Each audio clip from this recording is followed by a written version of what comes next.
Chapter 26. The small cavalcade followed the road north. Holt and Horace rode in the centre with Deparnieu, who had changed into his customary black armour and surcoat.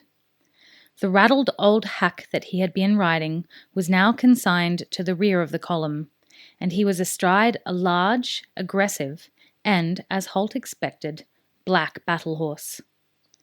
They were surrounded by at least 24 men at arms, marching silently ahead and behind. In addition, there were 10 mounted warriors, split into 2 groups of 5 and stationed at either end of the column. Holt noticed that the men nearest them kept their crossbows loaded and ready for use. He had no doubt that at the first indication that they wanted to escape, he and Horace would be bristling with crossbow bolts before they had gone 10 steps. His own longbow was slung across his shoulder, while Horace had retained his sword and lance. Deparnieu had shrugged at them as he took them captive, indicating the mass of armed men around them. "You can see it's no use resisting," he said, "so I'll allow you to hold on to your weapons." He had then glanced meaningfully at the longbow resting lightly across Holt's saddle pommel. "However," he added, "I think I'd feel more at ease with that bow unstrung and slung over your shoulder." Holt had shrugged and complied. His look told Horace that there was a time to fight and a time to accept the inevitable. Horace had nodded, and they had fallen in beside the Gallic warlord, finding themselves immediately bunched in by his retainers. Holt noted wryly that Deparnieu's generosity did not extend to their string of captured horses and armour. He gruffly ordered for their lead rein to be handed to one of his mounted retainers, who now rode at the rear of the column with them.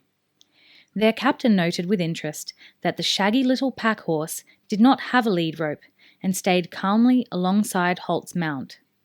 He raised an eyebrow but made no comment. To Holt's surprise, the black-clad knight turned his horse's head to the north, and they began their march. "May I ask where you're taking us?" he said.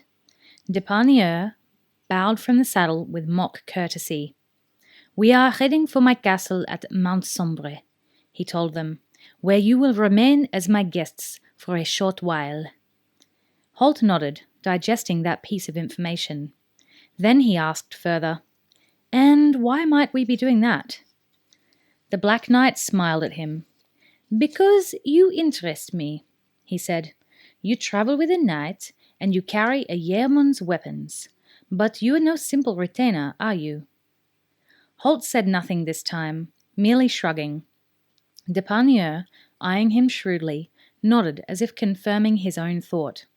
"No, you are not. You're the leader here, not the follower. And your clothing interests me. This cloak of yours."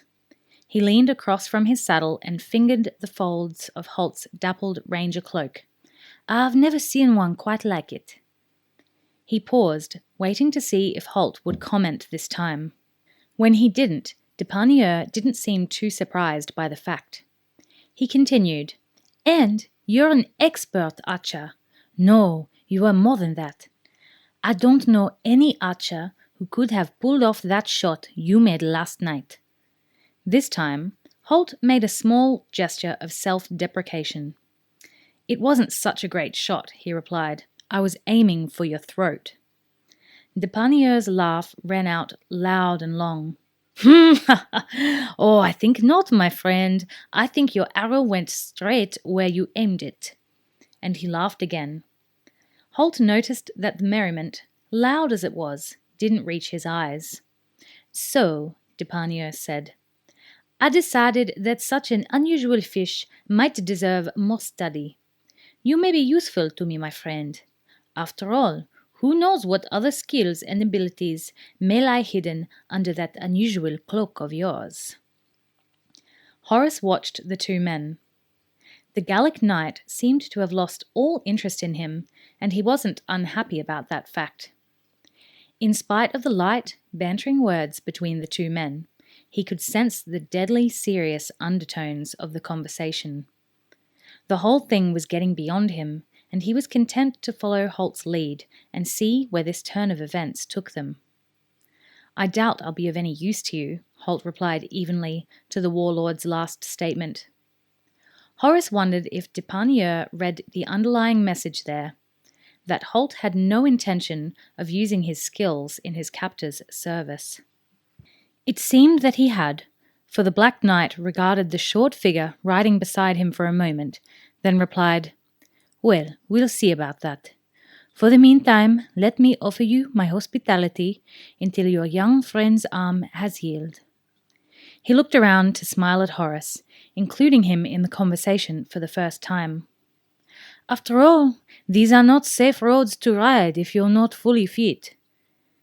They made camp that night in a small clearing close to the road. Depanier posted sentries, but Holt noticed that the number assigned to watch inwards exceeded those who were tasked with guarding the camp from attack. Depanier must feel relatively safe within these lands, Holt thought. Significantly, as they settled for the night, their captor demanded that their weapons be surrendered for safekeeping. With no real alternative, the two Araluens were forced to comply. At least the warlord made no further pretense of cordiality, choosing instead to eat and sleep alone in the pavilion, made from black canvas, of course, that his men pitched for him. Holt found himself facing something of a quandary. If he were travelling alone, it would be a matter of the utmost simplicity for him to just melt away into the night, retrieving his weapons as he went. But Horace was totally unskilled in the ranger arts of unseen movement and evasion, and there was no possibility that Holt could spirit him away as well. He had no doubt that, if he were to disappear alone, Horace would not survive very long. So Holt contented himself with waiting and seeing what might transpire. At least they were heading north, which was the direction they wanted to follow. In addition, he had learned in the tavern the night before that the high passes between Tutland, the neighbouring land to the north, and Scandia above it would be blocked by snows at this time of year. So they might as well find quarters in which to spend the next month or two. He guessed that Chateau Montsombre would fit that bill as well as any other. Holt had no doubt that Depanier had some inkling of his real occupation. Obviously, he hoped to enlist him in his battle against neighbouring warlords. For the moment, he mused, they were safe enough and heading in the right direction. When the time came, he might have to ring a few changes, but that time wasn't yet. The following day, they came to the warlord's castle. After his initial display of goodwill, Depanier had decided not to return their weapons in the morning, and Holt felt strangely naked without the comforting, familiar weight of the knives at his belt and the 24 arrows slung over his shoulder. Chateau Montsombre reared above the surrounding forest on a plateau reached by a narrow, winding path. As they climbed higher and higher up the path, the ground fell away on either side in a sheer slope. The path itself was barely wide enough for 4 men travelling abreast. It was a width that allowed reasonable access to friendly forces, but prevented any invader from approaching in large numbers. It was a grim reminder of the state of affairs in Gallica, where neighbouring warlords battled constantly for supremacy and the possibility of attack was ever present.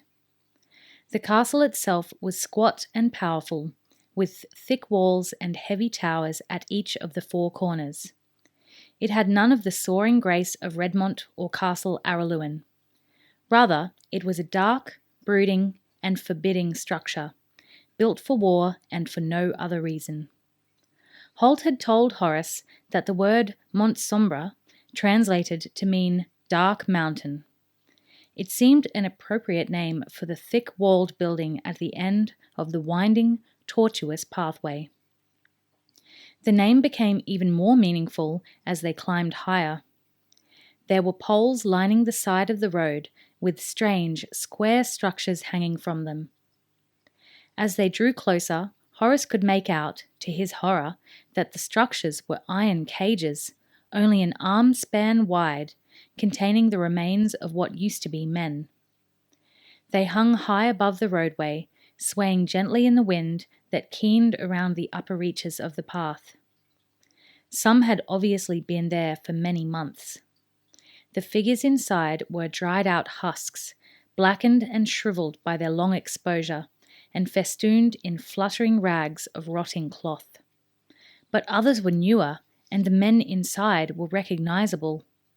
The cages were constructed from iron bars arranged in squares, leaving room for ravens and crows to enter and tear at the men's flesh. The eyes of most of the bodies had been plucked out by the birds. He glanced, sickened, at Holt's grim face. Depanier saw the movement and smiled at him, delighted with the impression his roadside horrors were having on the boy. "Just the occasional criminal," he said easily. "They've all been tried and convicted, of course. I insist on a strict rule of law in Montsombre." "What were their names?" the boy asked. His throat was thick and constricted, and it was difficult to form the words. Again, Depanier gave him that unconcerned smile. He made a pretense of trying to think. "Let's say various," he replied. "In short, they displeased me." Horace held the other man's amused gaze for a few seconds. Then, shaking his head, he turned away. He tried to keep his own gaze from the tattered, sorry figures hanging above him. There must have been more than 20 of them, all told. Then his horror increased as he realized that not all of them were dead. In one of the cages, he saw the imprisoned figure moving. At first, he thought it was an illusion caused by the movement of the man's clothing in the wind. Then one hand reached through the bars as they drew closer, and a pitiful croaking sound came from the cage. Unmistakably, it was a cry for mercy. "Oh my God," Horace said softly, and he heard Holt's sharp intake of breath beside him. Depanier reined in his black horse and sat, easing his weight to one side in the saddle. "Recognize him?" he asked, in an amused tone of voice. "You saw him the other night in the tavern." Horace frowned, puzzled. The man wasn't familiar to him, but there had been at least a dozen people in the tavern on the night when they had first encountered the warlord. He wondered why he should be expected to remember this man more than any of the others. Then Holt said in a cold voice, "He was the one who laughed." Depanier gave a low chuckle. "That's right. He was a man of rare humor. Strange how his sense of fun seems to have deserted him now. You'd think he might while away the hours with the odd merry jest." And he shook his reins, slapping them on his battle horse's neck, and moving off once again.